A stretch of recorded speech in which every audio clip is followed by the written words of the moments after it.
زمینوں کا مالک، آسمانوں کا مالک، فرشتوں کا مالک، حوروں کا مالک، جنت کا مالک، دوزخ کا مالک، کل کائنات کا مالک ہے، جس کو جب چاہے جو عطا کر دے، کوئی اس کی عطا کو روک نہیں ہے، کوئی اس کی عطا کی انتہا نہیں ہے، اور اس کی یہ شان ہے ان اللہ علی کل شیء قدیر۔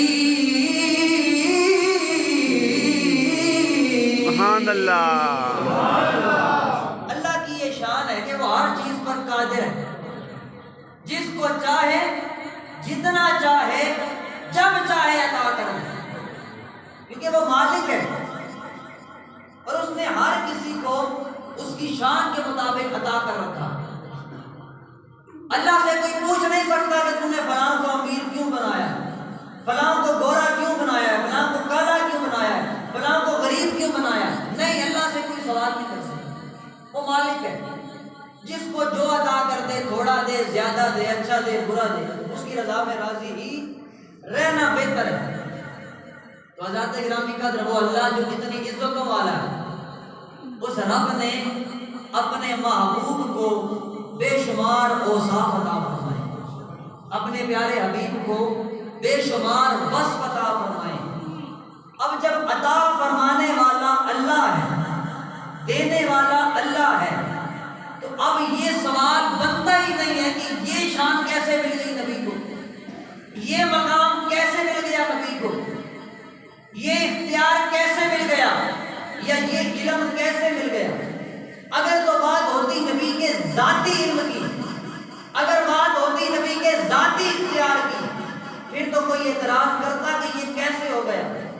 لیکن جب اللہ عطا فرما رہا ہے، اللہ دینے والا ہے، تو اب بنیادی طور پر یہ سوال بنتا ہی نہیں ہے بھائی تم کون ہوتے اللہ سے پوچھنے والے، کہ اللہ نے نبی کو علم کیوں دیا ہے، اللہ نے نبی کو اختیار کیوں دیا ہے۔ اگر پوچھنا ہے تو پھر ہم سے نہ پوچھو، خدا سے جا کر پوچھو کہ اس نے اپنے محبوب کو یہ شانیں کیوں عطا کی۔ بے شک اللہ تعالیٰ نے اپنے محبوب کو بے شمار وصف عطا فرمائے۔ ہم جتنا بھی بیان کرتے ہیں اپنی بساط کے مطابق، اور اس کے بنیادی جو مقصد ہوتے ہیں، ایک تو یہ کہ حضور کا ذکر کرنے سے دلوں میں محبت پیدا ہوتی ہے، حضور کا پیار پیدا ہوتا ہے، اور دوسرا حضور کی نشانوں کے ذریعے عقائد اہل سنت کا تحفظ کیا جائے، تاکہ لوگ کہیں گمراہ نہ ہو جائیں کہ بھئی نبی تو کچھ جانتا ہی نہیں ہے، نبی تو کچھ کر ہی نہیں سکتا، نبی تو بس ہمارے جیسا بندہ ہوتا ہے۔ تاکہ حضور کی یہ شانیں، یہ عظمتیں بتا کر لوگوں کے جو عقائد ہے، عقائد اہل سنت ہے، ان کا بھی تحفظ کیا جائے۔ اللہ تعالیٰ نے اپنے محبوب کو بے شمار وصف عطا فرمائے، انہی اوصاف میں سے حضور کی ایک شان ہے۔ اللہ نے فرمایا محبوب انا اعطیناک الکوثر، بڑی مشہور ہے، مقدسہ ہے، بچے بچے کو آتی ہے۔ اللہ تعالیٰ نے فرمایا انا اعطیناک الکوثر، محبوب ہم نے آپ کو کوثر عطا فرمایا۔ اب بعض مفسرین کرام نے سے مراد لیا کہ محض کوثر، جو نہر کوثر ہے، جنت کے اندر ایک نہر ہے کہ جس کے متعلق حدیث میں آتا ہے جس کا پانی شہد سے زیادہ میٹھا، دودھ سے زیادہ سوید، برف سے زیادہ ٹھنڈا، کستوری سے زیادہ خوشبو والا۔ کل قیامت کا دن آئے گا، حضور اس جو نہر ہے اس نہر میں سے پیالے بھر بھر کر اپنے پیاسے امتیوں کو پلائیں۔ سبحان اللہ۔ بعض مفسرین کرام نے کہا کہ وہ نہر سے مراد ہے، لیکن مفسر کبیر حضور کے چچا کے بیٹے، پہلے قرآن کے مفسر، جنہوں نے سب سے پہلے قرآن کی تفسیر لکھی، حضرت ابن عباس رضی اللہ تعالیٰ، عبداللہ بن عباس۔ حضرت امام بخاری رحمۃ اللہ تعالیٰ علیہ نے یہی بات بخاری شریف کے اندر بھی لکھی۔ حضرت ابن عباس فرماتے ہیں اس آیت کے ضمن کے اندر، اس آیت کی تفسیر کے اندر آپ فرماتے ہیں جو اللہ کریم نے فرمایا نے محبوب ہم نے آپ کو کوثر عطا فرمایا ہے، تو یہاں کوثر سے مراد صرف نہر کوثر نہیں ہے، صرف نہر کوثر نہیں ہے۔ کسی نے کہا حضرت تو پھر نہر کوثر کا کیا بنا؟ آپ نے فرمایا وہ جو نہر کوثر ہے نا وہ اس خیر کثیر کے اندر ہی شامل ہے۔ آپ فرماتے ہیں اس کا مطلب ہے خیر کثیر، یہاں صرف اس سے مراد نہر کوثر نہیں ہے بلکہ اس سے مراد ہے خیر کثیر۔ اور آپ فرماتے ہیں یہ جو نہر کوثر ہے یہ اس خیر کثیر کے اندر شامل ہے۔ کثیر ہوتا ہے زیادہ، قلیل ہوتا ہے کم، کثیر قلیل ضد ہے، قلیل تھوڑا، کثیر زیادہ. بات کو سمجھنا ہے. جب کثیر کی انتہا ہو جائے، کثیر کی حد ہو جائے، تو پھر عربی بولتے ہیں وہاں پر لفظ اکثر، یعنی بہت زیادہ. اور جب اکثر کی بھی حد ہو جائے، انتہا ہو جائے، تو پھر ایک لفظ بولا جاتا ہے کثار، یعنی بہت ہی زیادہ. اور جب کثار کی بھی انتہا ہو جائے، کثار کے بھی بند ٹوٹنے لگ جائیں، انتہا ہو جائے، حد ہو جائے، تو پھر عربی ایک لفظ بولتے ہیں کوثر، جس کا مطلب ہوتا ہے اس کی کوئی حد ہی نہیں ہے. تو اللہ نے جب محبوب کو عطا فرمایا تو کہا محبوب انا اعطیناکل کوثر، محبوب ہم نے آپ کو کوثر عطا فرمایا ہے.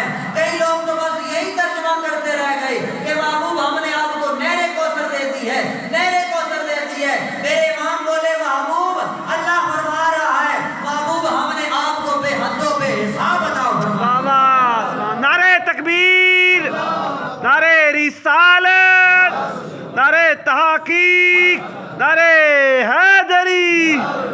گائے سے مراد صرف نہر کوثر نہیں ہے، بلکہ اللہ ہمارے محبوب ہم نے آپ کو بے حد و بے حساب عطا کر دیا.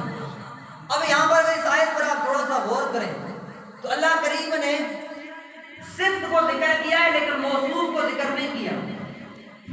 یعنی یہ تو کہا ہے کہ محبوب ہم نے آپ کو بے حد و بے حساب عطا کیا. اب کوثر ایک صفت ہے لیکن اس کا موصوف ذکر ہی نہیں کیا کہ کیا چیز بے حد و بے حساب عطا فرمائی ہے.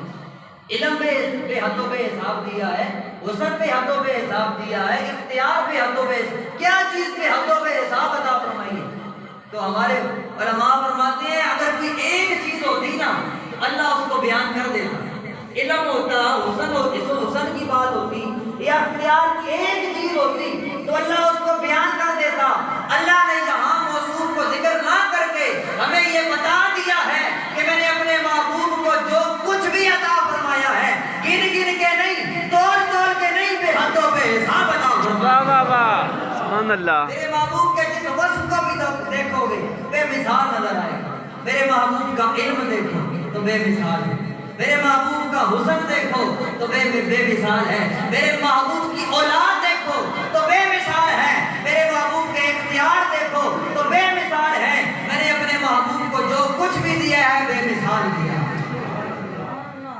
اللہ تعالیٰ نے اپنے محبوب کو علم کتنا دیا. بعض لوگ گلے پھاڑ پھاڑ کے کہہ دیتے ہیں کہ معاذ اللہ ثم معاذ اللہ نبی تو لکھنا پڑھنا نہیں جانتے. استغفر اللہ، کتنے شرم کی بات ہے. میں نے کئی ایسے لوگوں سے یہ بات سنی ہے جو بظاہر محراب و ممبر کے وارث ہیں اور ممبر پر بیٹھ کے کہہ رہے ہوتے ہیں کہ بھائی نبی لکھنا پڑھنا نہیں جانتے. یار ذرا عقل سے سوچو، ہمارے بچے 4 دن اسکول جائیں وہ تو لکھنا پڑھنا جان سکتے ہیں، وہ نبی جو نبیوں کے تاجدار ہیں وہ لکھنا پڑھنا نہیں جانتے. اگر تمہارا کسی یہودی سے عیسائی سے ہی ٹاکرا ہو جائے تو وہ کیا کہے گا کہ تمہارا تو نبی پڑھنا لکھنا نہیں جانتا، تم مجھ سے کیا بات کر رہے ہو، تم کیا جواب دو گے.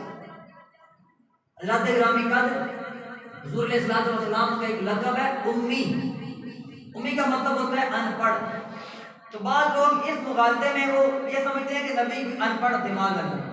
یہاں جو امی ہے اس کا مطلب یہ ہے کہ نبی کو کسی بندے نے نہیں پڑھایا ہے، کسی انسان نے نبی کو نہیں پڑھایا. حضور نے کسی بندے کے سامنے بیٹھ کر علم حاصل نہیں کیا، کسی مدرسے یا کسی اسکول کے اندر نہیں پڑھا. لیکن اللہ کا قرآن کہتا ہے وَعَلَّمَكَ مَا لَمْ تَكُنْ تَعْلَمْ. محبوب آپ جو کچھ نہیں جانتے تھے اللہ نے وہ سارے کا سارا علم آپ کو عطا فرما دیا. سبحان اللہ. کسی کو استاد پڑھائے، کسی کو پروفیسر پڑھائے، کسی کو مولوی پڑھائے، کسی کو قاری صاحب پڑھائے. قربان جو نبی کی عظمت پر جن کو سارے کا سارا علم خود خدا نے پڑھایا. نبی کے بارے میں بات کرتے ہیں کہ نبی کو علم نہیں ہے. اور یاد رکھیے میرے نبی کے غلاموں، سخت ناراضگی کا باعث ہے حضور کا. سخت حضور اس بات پر ناراض ہوتے ہیں جب کوئی حضور کے علم پر بات کرے. سخت حضور کی ناراضگی کا باعث بنتا ہے جب کوئی حضور کے علم پر بات کرتا ہے. ایک مرتبہ حضور اسی طرح بیان کر رہے تھے، قیامت کی نشانیوں کو حضور بیان فرما رہے تھے کہ قیامت آئے گی تو یہ واقعات رونما ہوں گے اس طرح. تو محفل کے اندر منافق بھی تھے، اس وقت تو سنتا رہے تو باہر جا کر